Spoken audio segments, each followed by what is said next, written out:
Welcome to the middle of a cornfield in Ohio, and there's somewhere around here there's a racetrack, and there was an IndyCar race today, the Honda Indy 200 at Mid-Ohio, and wow, was it a race.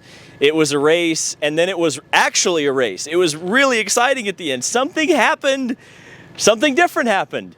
A different winner, at least, but it was exactly who you would expect to break up the Palou, Kirkwood dominance, and it was Scott Dixon. Wow. Shocker. I can't believe it. Scott Dixon won an IndyCar race. Actually, it's kind of amazing. He has won in 22 of his 23 seasons. The only season he didn't have a win in was 2002.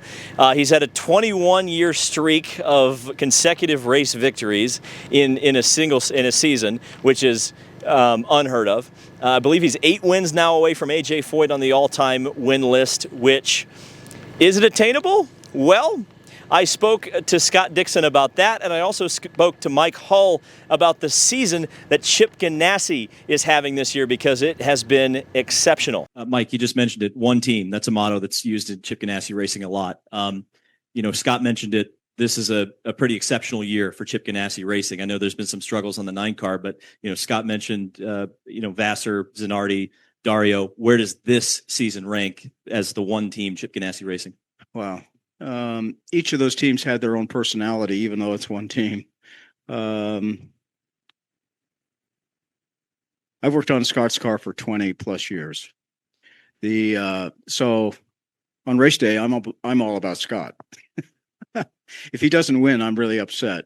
But when the team wins, I'm not upset. But I think, to answer your question,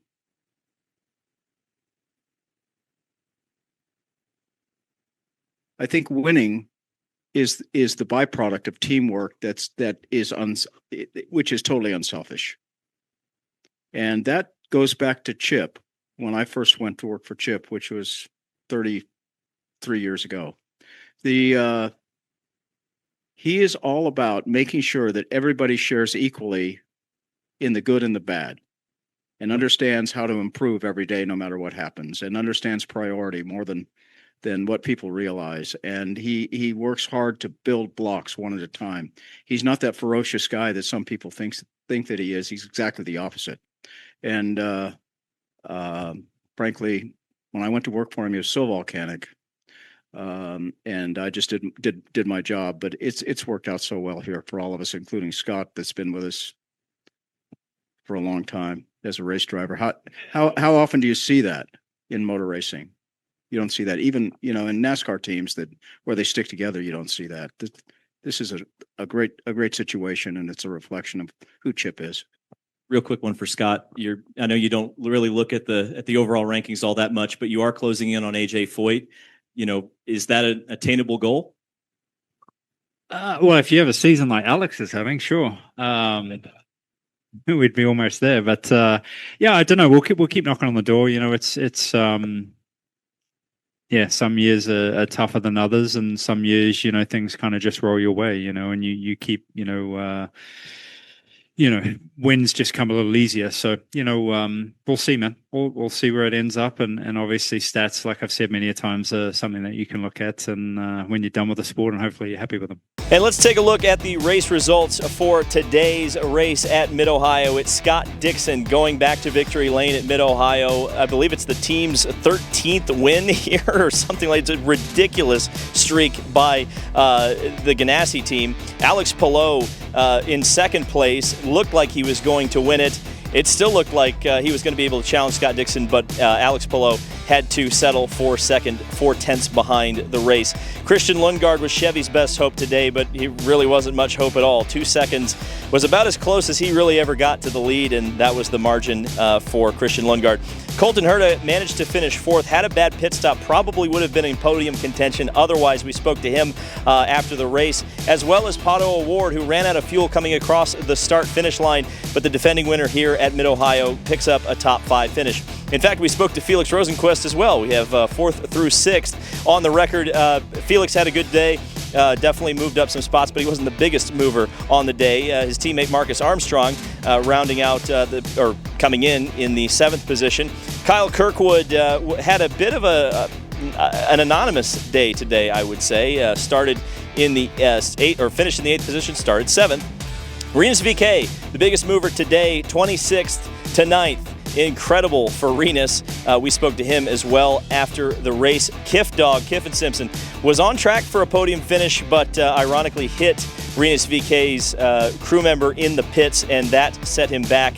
Unfortunately, the duel between him and Nolan Siegel raged throughout the day. Ultimately, it was for 10th, not for the win. Marcus Ericsson in the 12th spot, the back of the Andretti team today. Callum Ilott was up at the front on strategy at points, but ultimately comes home with a 13th place finish. Louis Foster in the 14th spot, the highest finishing Rahal car at the home race for the Rahal family. Alexander Rossi was on some different strategy that didn't work out for him.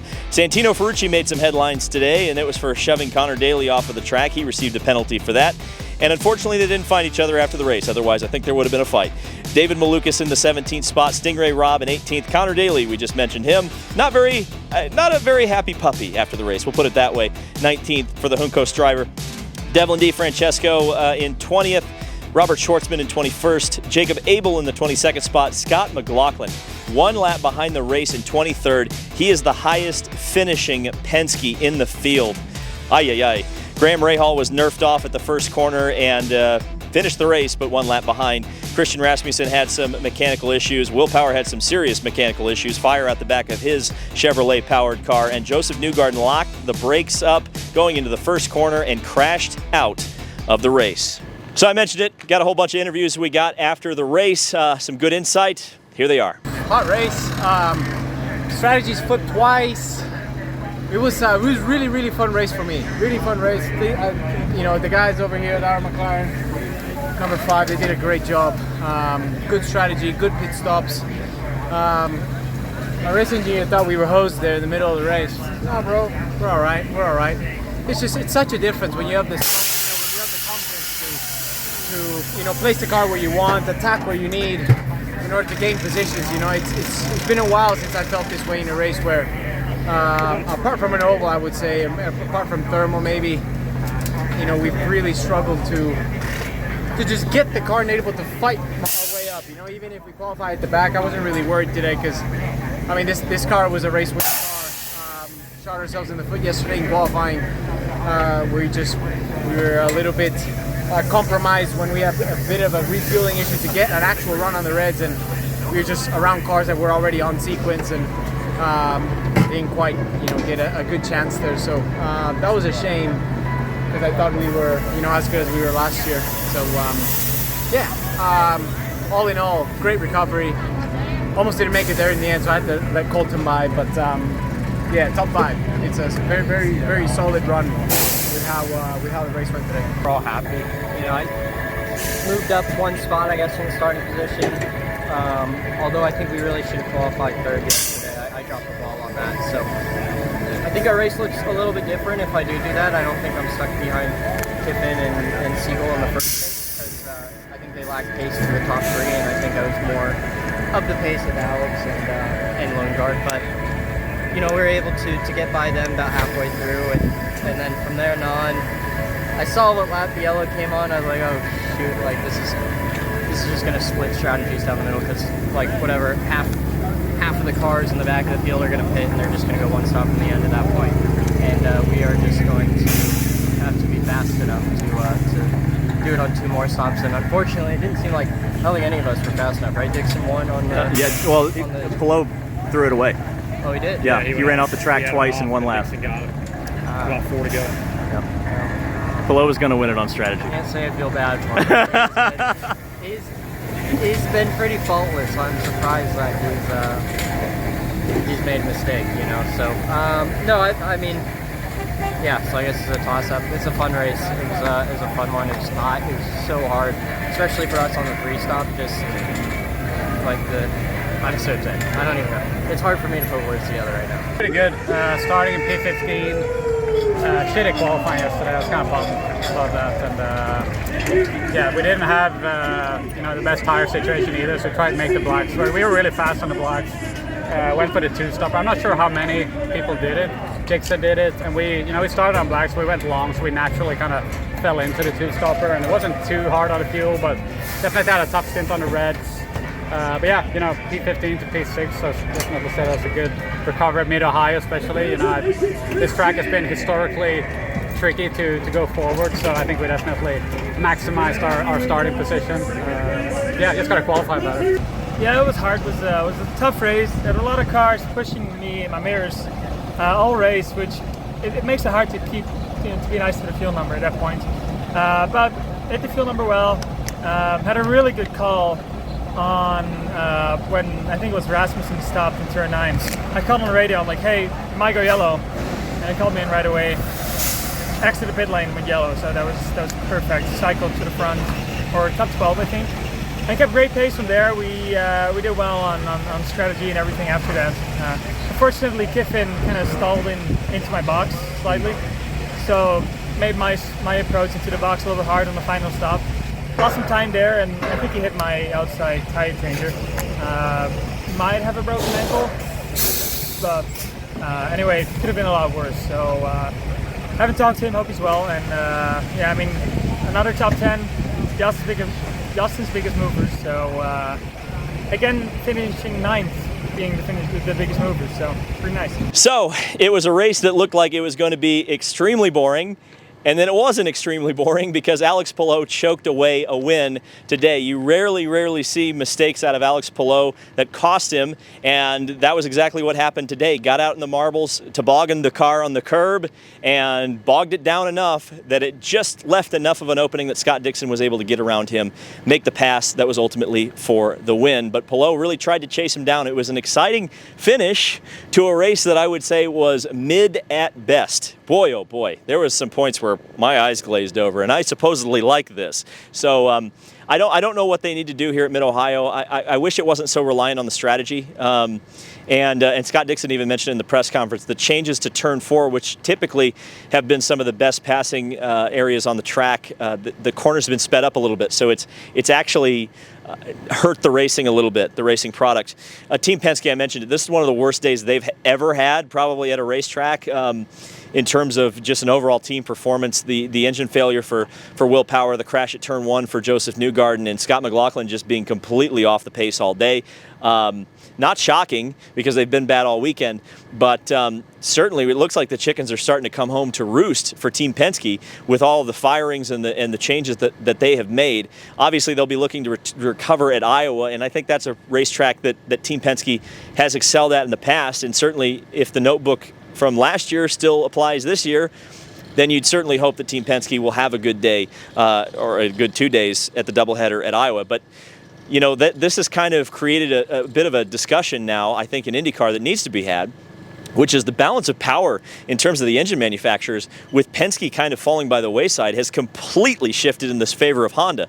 It's actually unbelievable. I don't think it's really, the more we see this season and the less surprised I am that they've won every single race this year. Let me explain why. You look at the depth that's on the Honda side of this series right now.